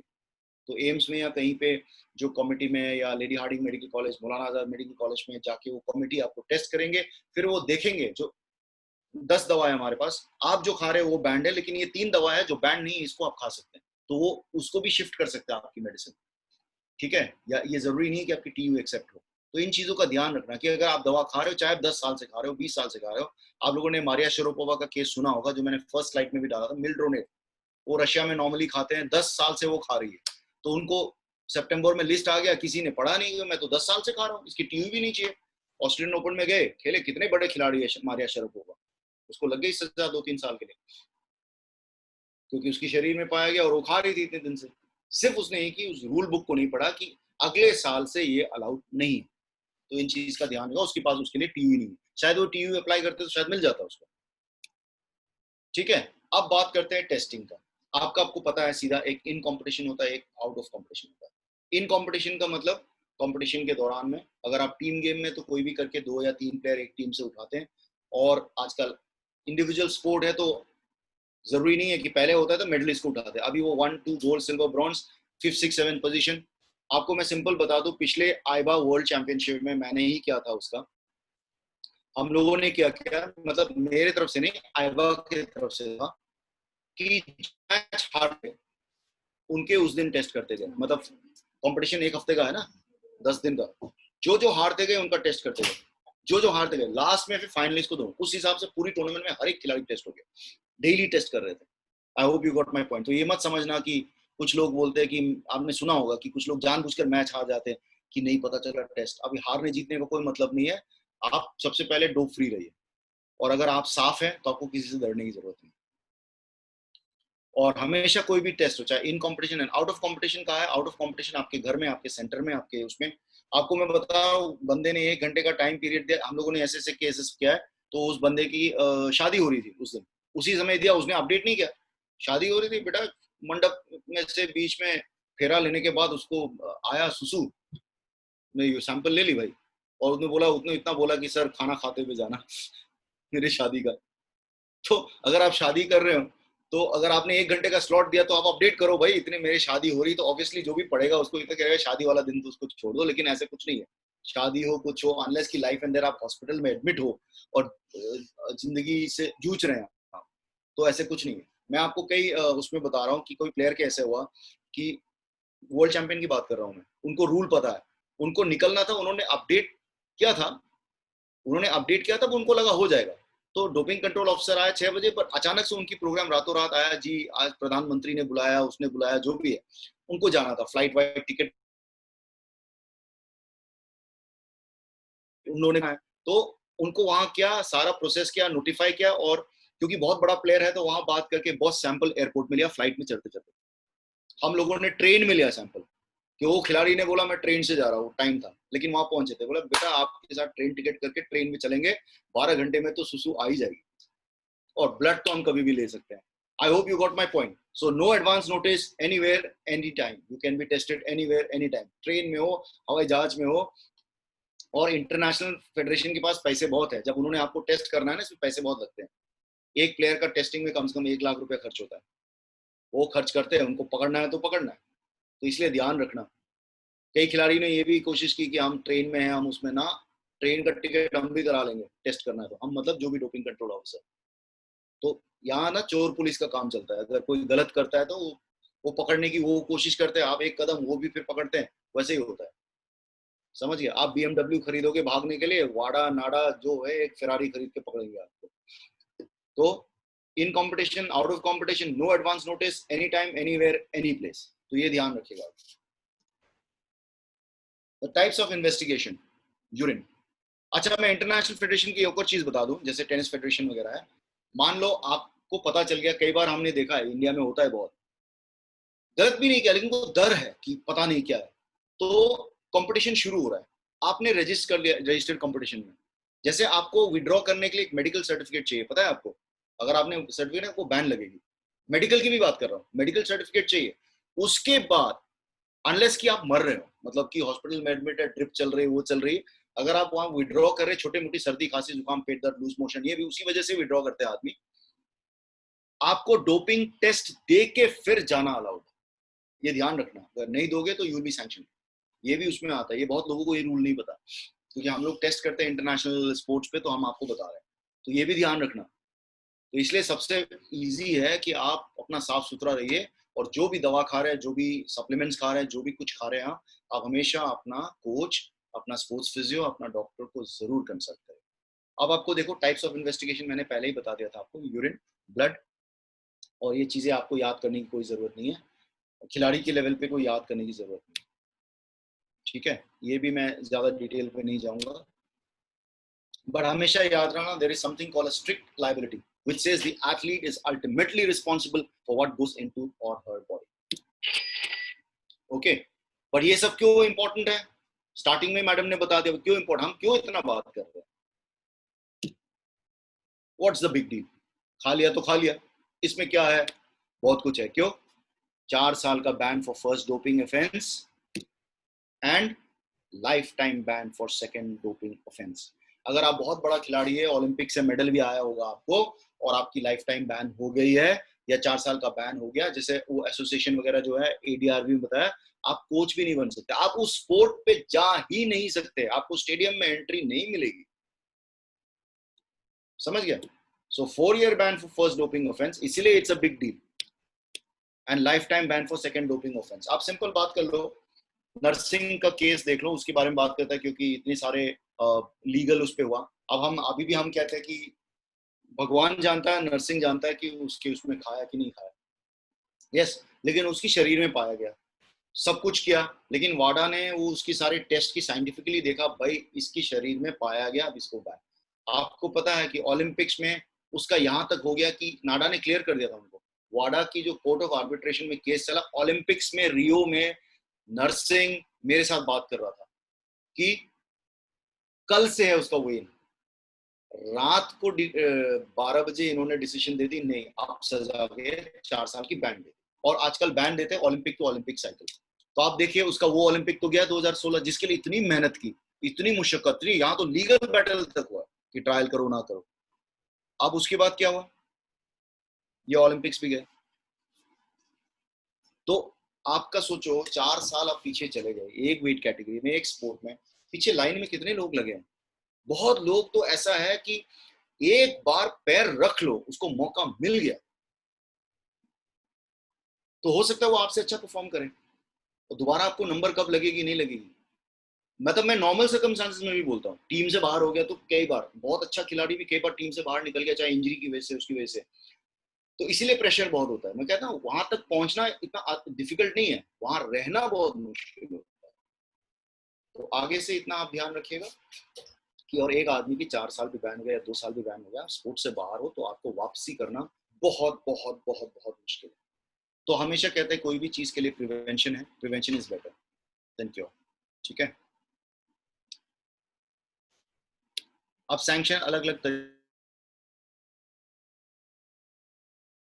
तरीके के होते हैं, is disqualified from competition or event, athlete loses any result, medal points, prizes। अभी आने वाला समय में तो ये डिस्कशन चल रहा है, उसके पे क्रिमिनल केस भी चलेगा, मतलब आपको पैसे, मेडल, पॉइंट सब वापस करने पड़ेंगे।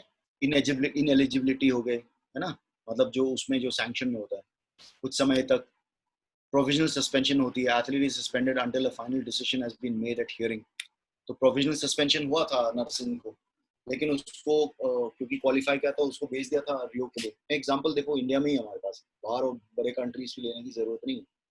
फिर आप देखिएगा उसके बाद क्या हुआ, उसको सैंक्शन कर दिया रात की 12 बजे, ही वाज प्रोविजनली सैंक्शन। नाडा ने क्लियर किया, वाडा ने बोला नहीं केस चलेगी, केस चला, अलाउ नहीं किया, वहीं से चला गया। फिर उसका जो सब्सटीट्यूट है वो खेला, तो मेडल कहाँ से आएगी जब हमें ये नहीं पता मेरा खिलाड़ी कब वो खेलेगा कि नहीं खेलेगा। तो इसलिए देखिए देश के लिए भी एक मेडल हमारा नुकसान हो गया। हमारा उस वेट कैटेगरी में 3 अच्छे खिलाड़ी थे, 3 अच्छे खिलाड़ी थे उस वेट कैटेगरी पे, जो तीनों में से कोई भी मेडल ला सकता है, लेकिन तीनों में पता नहीं खेलेगा कौन। इसी वजह से वो फिर वो फोकस रहता नहीं। तो एक मेडल तो मैं समझता हूँ रियो में हमारा उस चक्कर में चला गया, क्यों? तो डोपिंग वायलेशन की वजह से। सो कौन कौन सैंक्शन हो सकता है? एडीआरबी में हमने ऑलरेडी बात कर दी, वाडा कोर्ट के साथ में वाडा नाडा कोर्ट, हमने कहा वाडा नाडा कोर्ट सेम है, ठीक है। नाडा थोड़ी सी कंट्री वाइज में, लेकिन रूल जो पार्लियामेंट की रूल ऊपर जैसे होता है वो सेम है सबके लिए। तो coach, trainer, manager, agent, masseur, team staff, medical personnel, paramedical personnel and even parents also.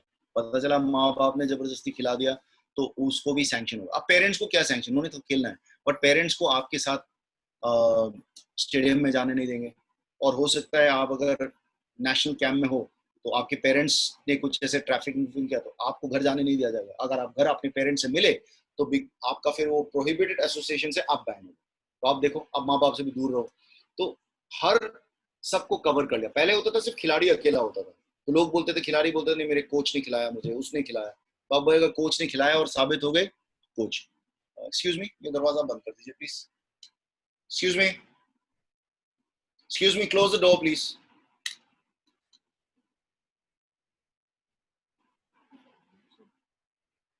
Close the door, sorry. Okay, so आप, आई थिंक ये भी क्लियर है आप लोगों के लिए। तो कभी कभी सैंक्शंस होती है आपकी कि वार्निंग टू इनएलिजिबिलिटी फॉर लाइफ। छोटा जैसे वो कफ सिरप वगैरह हो गया, तो उसमें साबित हो गया कि प्लेयर ने अपनी तरफ से पूरी कोशिश की। अब प्लेयर डॉक्टर थोड़ी है कि एक एक चीज पड़ेगा। तो पूरी इंक्वायरी साबित हुआ कि वो प्लेयर गए स्पोर्ट्स मेडिसिन डॉक्टर के पास गए थे। आप लोग को याद होगा इंडिया का भी जो गोलकीपर था फुटबॉल, उसको भी 3 महीने का सैंक्शन हुआ था, और उसमें डॉक्टर को भी बैन किया था कुछ दिनों के लिए, कि वो डॉक्टर ने पढ़ के सब कुछ लिख दिया लेकिन वो दवा चेंज हो गई। तो वो डॉक्टर का काम था, क्योंकि वो टीम का डॉक्टर था, तो उसकी जिम्मेदारी थी उसको चेक करने के लिए दवा देने से पहले। प्लेयर ने तो ये जिद किया कि सर हमने स्पोर्ट्स मेडिसिन डॉक्टर को बोल दिया, उसमें बोल दिया सब, लेकिन सब साबित हुआ। डॉक्टर ने एक्सेप्ट किया कि हाँ मैंने ना सब कुछ लिखा, सही लिखा। तो जब दुकान में जब आया था तो मैं थोड़ी देर के लिए बाहर चला गया, तब तक प्लेयर ने खा लिया, और दवा खाने के एग्जैक्टली एक दिन के बाद ही बाई चांस की बात है उनकी टेस्टिंग हो गई out of competition in the hotel.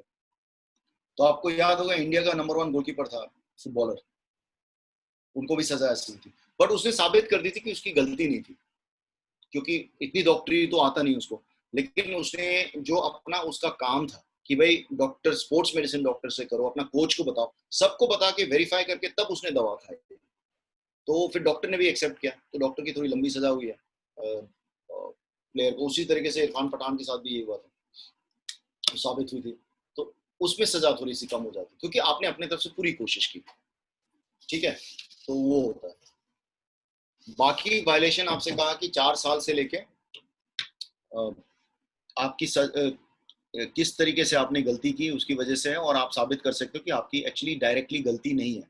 जैसे वो शेन वॉर्न का या किसी का था कि एक और प्लेयर था, क्रिकेटर की बात कर रहा हूं मैं, तो उसने मिस्टेक से ले लिया कि जो वो दवा खाता है जो बैंड नहीं है, और उसकी वाइफ की जो पिल्स है वो मिक्स हो गया था गलती से एक ही टेबल पे। उसने बाद में जब वैसे ही घर पे पड़ा रहता है, तो उनके सीसीटीवी शायद लगे हुए थे, तो उन्होंने साबित कर दी थी वो गलती से मेरा वाइफ और मेरे जो दवा मैंने गलती से जल्दी जल्दी में खा लिया था। तो उसको भी सजा 6 महीने की हुई थी शायद, क्योंकि वो परफॉर्मेंस एनहांस नहीं कर रहा था। ये भी है कि अगर वो दवा परफॉर्मेंस एनहांस नहीं करता है और वो इनएडवर्टेंटली मतलब गलती से ले लिया, तो लेकिन आपको साबित करना पड़ेगा।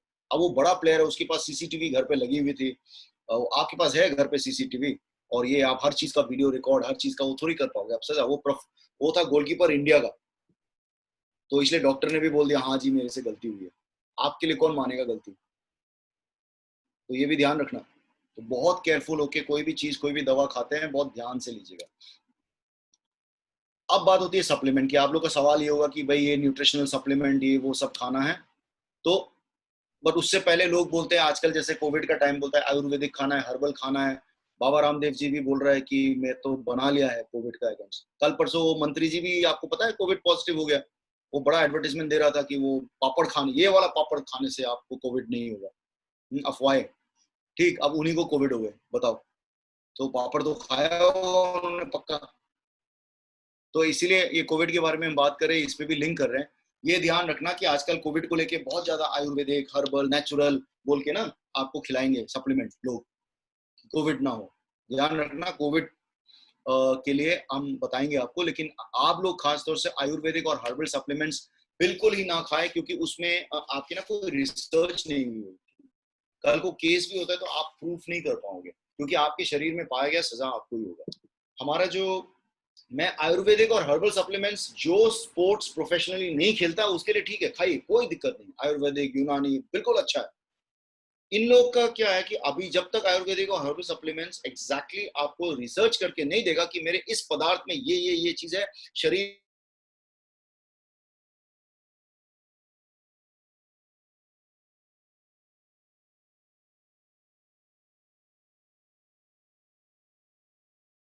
आयुर्वेदिक और हर्बल सप्लीमेंट में 50 चीजों की मिलावट होती है। कौन सा मिलावट में क्या एक बैन सब्सटेंस होगा, आप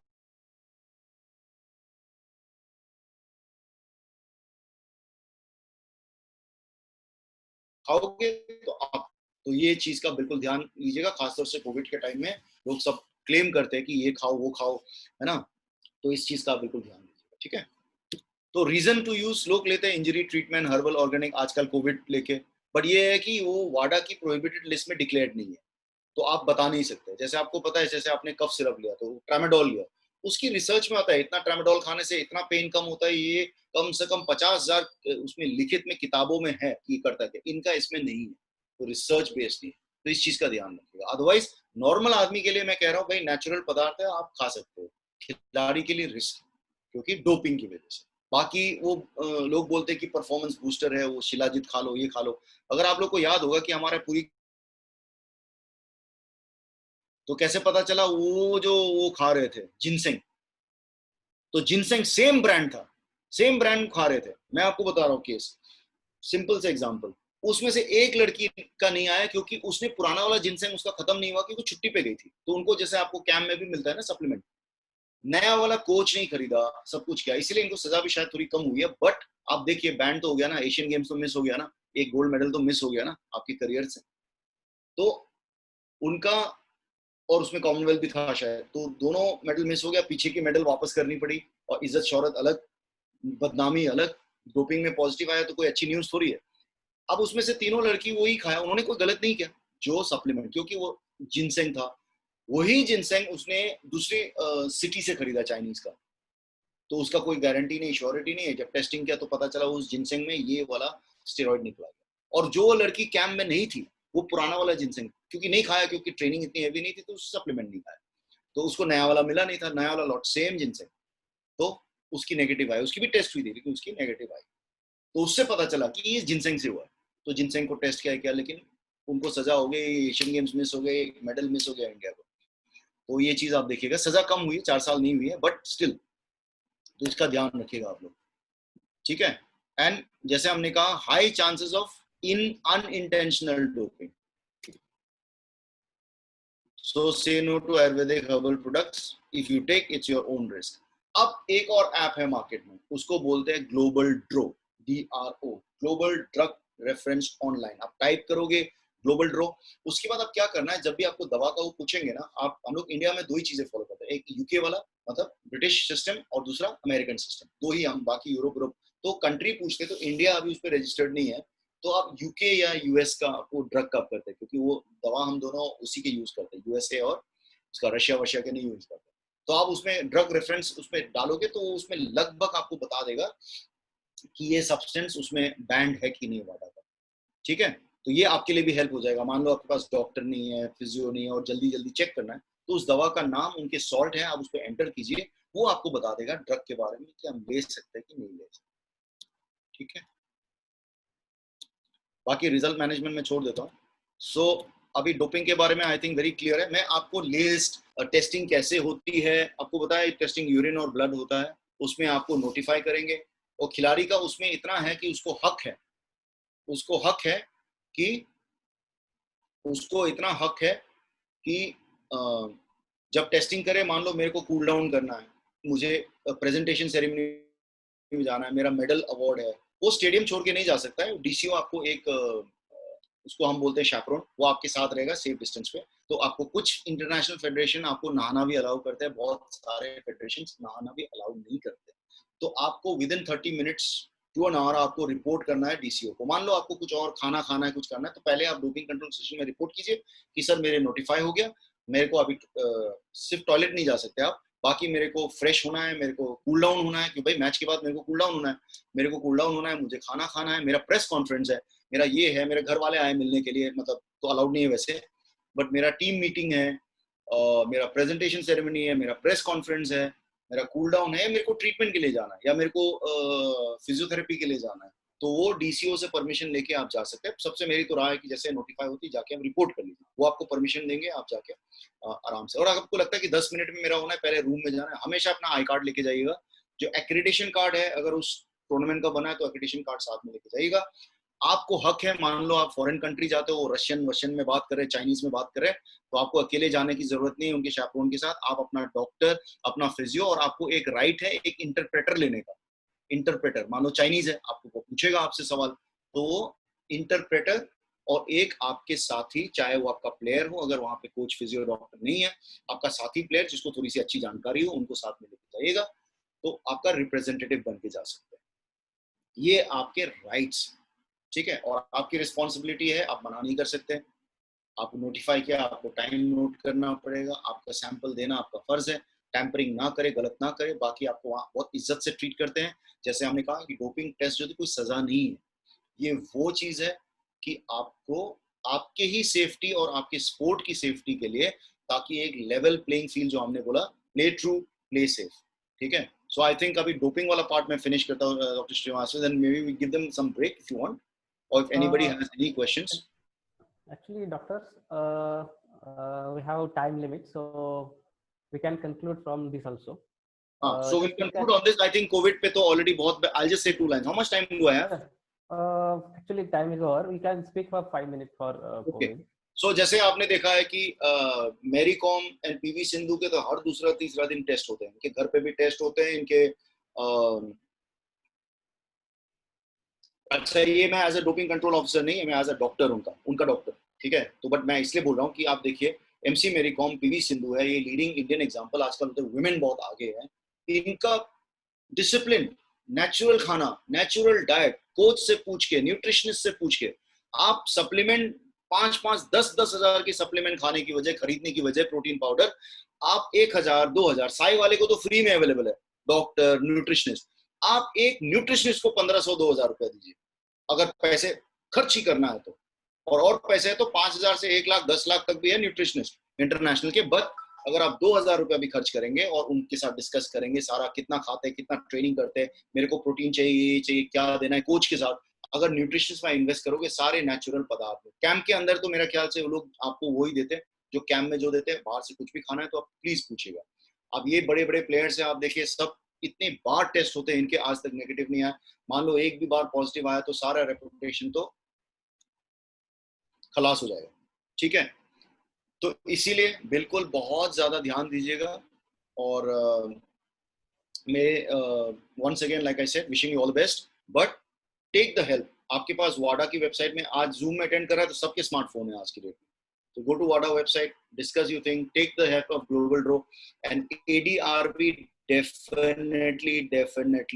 डेफिनेटली आप वो करें। अच्छा ठीक है, अब हम बात करते हैं, मैं इसको वाइंड अप करते करते, क्योंकि कोविड के बारे में बात करना था, ठीक है। तो मैं आपको बता दूं कि क्योंकि समय कम है, हम लोगों ने लेट स्टार्ट किया क्योंकि कम्युनिकेशन में थोड़ा प्रॉब्लम हुई थी। मैं सिर्फ आपको एक चीज दिखाऊंगा, ठीक है, अगर स्लाइड दिख रहे तो साई ने ऑलरेडी आपके लिए एक ये बना हुआ है, standard operating procedure for getting training centres.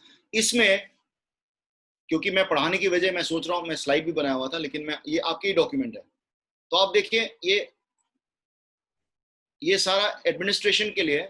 लेकिन सेक्शन 6.3 पे आपके पास खिलाड़ियों के एडुकेशन के लिए, तो मेरे खिलाड़ियों से मैं रिक्वेस्ट करूंगा, या I will request Srinivasan, you can कि मास्क किस तरीके से पहनना है, ठीक है, हाथ किस तरीके से धोना है, सब कुछ इस डॉक्यूमेंट में है। तो मे बी आप उनको ये शेयर कर सकते हैं उनके साथ, just the screenshots, they won't read all the 36 pages, ठीक है। सो जिस तरीके से ये देखिए, educate yourself, precautionary measures, practice hand hygiene, wear the mask, maintain social distance, ensure disinfection, हाथ अच्छे से धोइए, ज्यादा चिपकिए मत, हाई फाइव वगैरह जो ज्यादा टच वच वाला काम अभी बिल्कुल मत करना फिलहाल के लिए, जब तक वैक्सीन नहीं निकलता है, तो उस चीज का ध्यान रखिएगा। और आपके पास ये डॉक्यूमेंट है, आज यू कैन सी, तो मैंने स्क्रीनशॉट्स भी लेके भेज सकता हूँ, बट आई थिंक वो Srinivas sir you can do this, ठीक है। सो ये प्लेयर्स के लिए देखिए, ये कीज dos and don'ts, educate yourself कि क्या क्या, इतना तो टीवी कुछ भी ऑन करो, सब कुछ ऑन करो, किसी को फोन करो, सब कुछ तो आजकल कोविड ही चल रहा है। तो बस इस पे स्ट्रेस मत लेना, अपना आपको फिट रखिएगा, डोंट वरी। ओलंपिक्स पोस्टपोन हुई, सारे स्पोर्ट्स पोस्टपोन हो गए, तो जो सिचुएशन आप फेस करिए वो वर्ल्ड के टॉप लेवल की, वर्ल्ड नंबर 1 भी फेस कर रहा है। लेकिन आप इसमें अपना मेडिटेशन जो भी आप लोग को करा रहे हैं, strength training, mental training, physical fitness, धीरे धीरे और लोड को धीरे धीरे, अचानक से जाके बहुत हेवी ट्रेनिंग मत कीजिएगा, नहीं तो आपको इंजरी हो जाएगी। और जो बेसिकली इसको बिल्कुल इज्जत दीजिए, कोविड को बिल्कुल इज्जत कीजिए आप, ये देख लिया आपने, कोई वर्ल्ड के प्रेसिडेंट हो, हमारा जो होम मिनिस्टर अमित शाह जी को भी हो गया, डॉक्टर्स की हो गई, सबकी डेथ भी हो रही, तो जिसको होना है नुकसान वो होता है। तो बहुत ज्यादा डरने की जरूरत नहीं है, बट हमको चौकन्ना रहना है, हाथ धोना चाहिए अच्छे से, हाइजीन मेंटेन करना चाहिए, कफ का जो होता है वो मेंटेन करे, खांसी वगैरह किसी के सामने ना करे, अपना हाइजीन सराउंडिंग जो भी साफ सफाई करोगे, सिर्फ कोविड नहीं, आपको कोई भी बीमारी नहीं, जितने भी कम्युनिकेबल डिजीज है, loose motion, diarrhoea, COVID, typhoid, जितने भी इन्फ्लुएंजा, वायरल फ्लू, सब कम हो जाएगा अगर आप ये सिर्फ ये जो प्रिकॉशंस आप लेंगे तो। इसका screenshot I think Srinivasan you can share with them, right? It's वो, क्योंकि आपका साई का ही एसओपी है, तो Yes, मैंने sir, एक्चुअली I पहले can अपना provide बनाया you. था, और मैंने सोचा साई के तो साई को ही बता देते हैं, तो आई एम श्योर इनको सिर्फ, क्योंकि पूरा डॉक्यूमेंट कोई खिलाड़ी नहीं पड़ेगा, so if you give them हाँ just what is relevant to them, हाँ, इसका कोचेस और कोशिश। इंस्टीट्यूशन हेड के through I will provide all those documents. So I think मेरी तरफ से thank you so much, ma'am, and all the faculty and the seniors and the RD of Regional Center Mumbai, and I hope जब समय ठीक हो जाएगा कभी मैं physically मिलने आऊँगा आप लोग का. जरूर जरूर. Physically, maybe next session physically I can also show how the tests are done, Yes, bottles yes. वगैरह उनको दिखा देंगे, sampling कैसे होता है physically. Let's the situation get better. I think vaccine आ जाएगी नवंबर दिसंबर तक, जनवरी फरवरी तक नॉर्मल एक्टिविटी स्टार्ट हो जाना चाहिए. Yes, yes. और सारे खिलाड़ियों को मैं ऑल द बेस्ट. आप हर एक खिलाड़ी में एक एशियन मेडल, एक कॉमनवेल्थ मेडल, एक वर्ल्ड चैंपियनशिप में कहता हूँ. आप proper guidance and you have to train smart. So मेरी तरफ से बस इतना ही है. Thank you very much.